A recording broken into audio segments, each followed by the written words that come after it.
Siamo qui al Frantoio Ferraro a Montechiaro con Carmela Indovino, detta Pia. Esatto.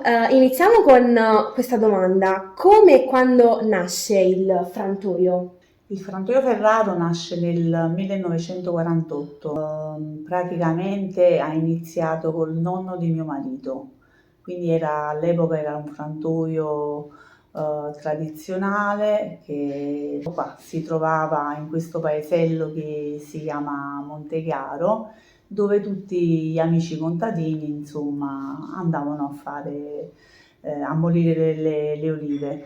Nel corso del tempo questo frantoio, diciamo, è stato cambiato dal figlio di Nicola, che è Vincenzo, il papà di mio marito. E nel 78 questo cambiamento avvenne. Un frantoio più, diciamo, all'avanguardia rispetto proprio a quello là tradizionale. E nel 1993, insieme a mio marito, insomma l'anno pure che ci siamo sposati, abbiamo rinnovato il frantoio, abbiamo messo un frantoio moderno a ciclo continuo e da allora insomma abbiamo continuato la tradizione e venendo incontro anche alle domande, insomma alle molteplici domande da parte dei contadini e niente, oggi insomma portiamo avanti questa tradizione e abbiamo affiancato anche la vendita dell'olio. Come avviene quindi la raccolta e la spremitura delle vostre olive?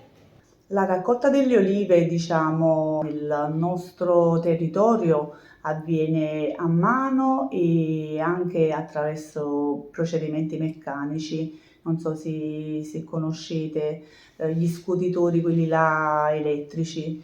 E diciamo che anche per quanto riguarda questa fase le cose sono cambiate nel tempo. C'è un'attenzione di più rispetto all'olio di qualità perché sappiamo che per ottenere un buon olio, oltre alle olive, ci deve essere anche una raccolta fatta nelle 24-48 ore. Prima le olive si lasciavano cadere sulle reti, insomma, si impiegava più tempo nel macinarle e quello, insomma, portava naturalmente ad un olio che non era di altissima qualità. E niente, quindi quando le olive arrivano a giusta maturazione, a giusta invaiatura, le olive di colore tra il verde e il nero vengono raccolte dai contadini e portate qui nel frantoio a molire e si ottiene l'olio. Insomma, c'è un procedimento meccanico dove si parte innanzitutto dalla pesatura, poi le olive vengono lavate, vengono defogliate, lavate, vengono macinate.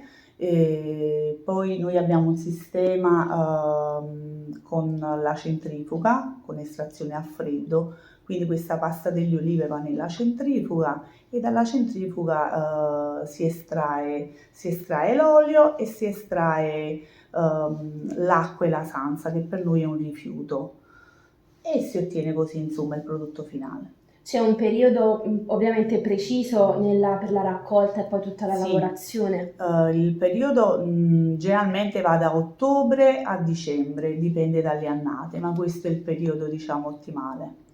E ci sono, diciamo, delle superstizioni che magari attuate durante la raccolta? Superstizione proprio no, però è che bene o male i contadini insomma, ci tengono molto a questo momento della raccolta, con la campagna olearia, nei frantoi è ancora in uso il fatto che magari ci siano dei bidoncini consegnati dalle chiese oppure da preti, insomma, dove ecco qua il contadino per ringraziare ecco qua del raccolto a fine lavorazione mette un po' di olio per i santi e poi ci sono ancora alcuni contadini che a fine proprio lavoro, nel senso quando finiscono la raccolta delle olive, fanno una sorta di festa, di pranzo, a volte coinvolgono pure noi.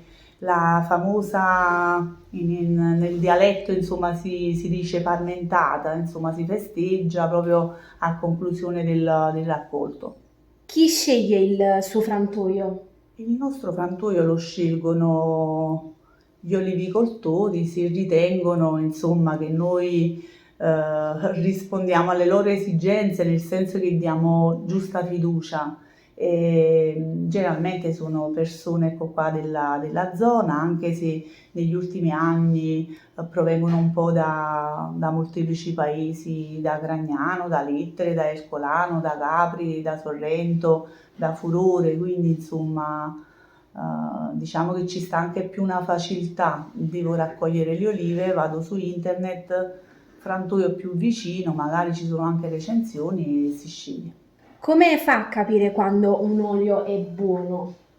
Si capisce che è buono dal colore no, perché il colore dell'olio varia a secondo delle stagioni, dal giallo paglierino al verde. Si capisce che un olio è buono, innanzitutto noi che ci troviamo all'interno del frantoio ce ne accorgiamo dalle olive.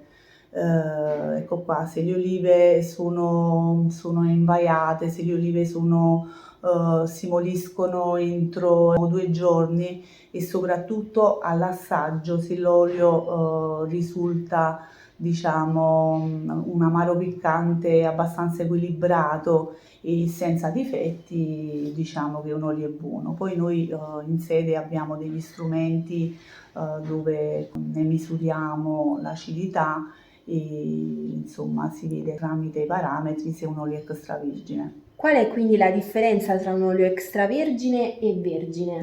La differenza tra l'extravergine e il vergine appunto si rileva attraverso questi strumenti.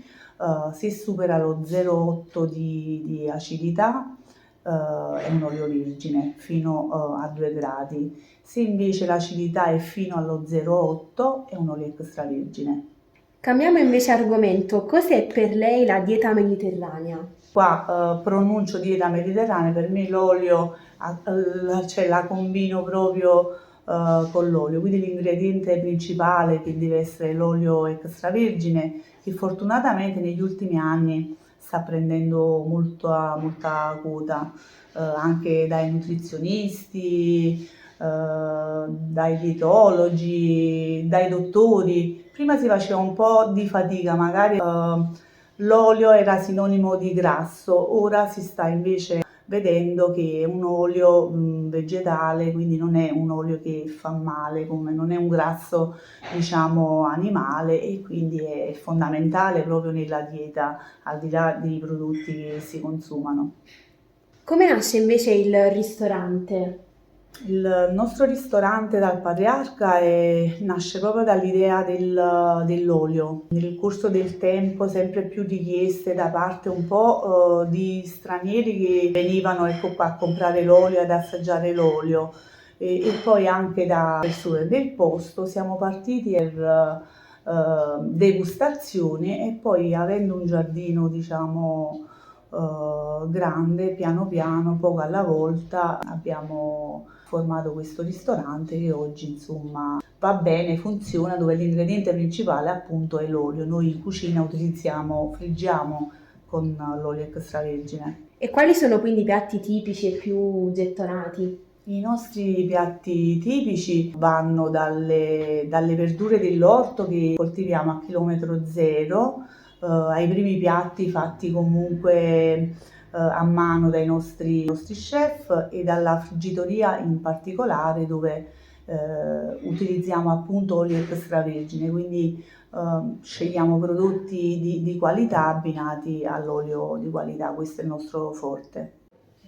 Qual è invece la giornata tipica nel vostro frantoio? Bene, la giornata tipica al nostro frantoio in piena lavorazione si parte al mattino presto, intorno alle 6:30 alle 7.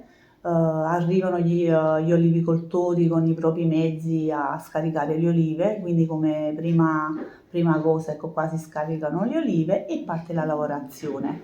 Abbiamo un impianto che è abbastanza grande dove per iniziare possono partire 6 produttori contemporaneamente perché ogni vasca praticamente contiene fino a 6 quintali di olive. quindi ammesso che diciamo non si supera questo quantitativo possono iniziare 6 produttori. E niente, questo processo va avanti per tutta la giornata. Esce l'olio, quindi questo impianto fa 30 quintali di olive l'ora, quindi nell'arco della giornata ci girano anche tanti produttori. Quest'anno è stata un'annata molto scarsa, quindi in sostanza sono stati una ventina di giorni lavorativi più tosti, ma di orari comunque flessibili, dove si partiva alle 7 e per le 9 di sera si finiva. Quando si sta invece nel pieno della lavorazione delle annate, che purtroppo ultimamente non si stanno verificando, perché negli ultimi 4-5 anni queste annate, voi un po' dalle temperature cambiate, voi dagli attacchi delle mosche, si sono un po' ridotte, ma negli anni passati le nostre giornate iniziavano alle 6 del mattino, potevano finire pure all'1, alle 2 di notte, e il ciclo è sempre uguale, insomma. Arrivano le olive, si scaricano, si procede per la molitura, esce l'olio, il contadino prende il suo olio e se ne va. E questo è. In frantoio ci lavorano, oltre diciamo alla famiglia, io con i miei figli ci lavorano comunque 2 o 3 persone, dipende dalla campagna, mentre nel ristorante c'è bisogno un po' più di personale, ci sono 2 cuochi, ci sta il lavapiatti e ci sono un paio di camerieri. E invece qual è il suo piatto preferito? Il mio piatto preferito sono i pomodori sorrentini, appunto con l'olio buono extravergine e il pane. Io non è che insomma c'ho grandi pretese, le cose della tradizione cucinate con ingredienti buoni.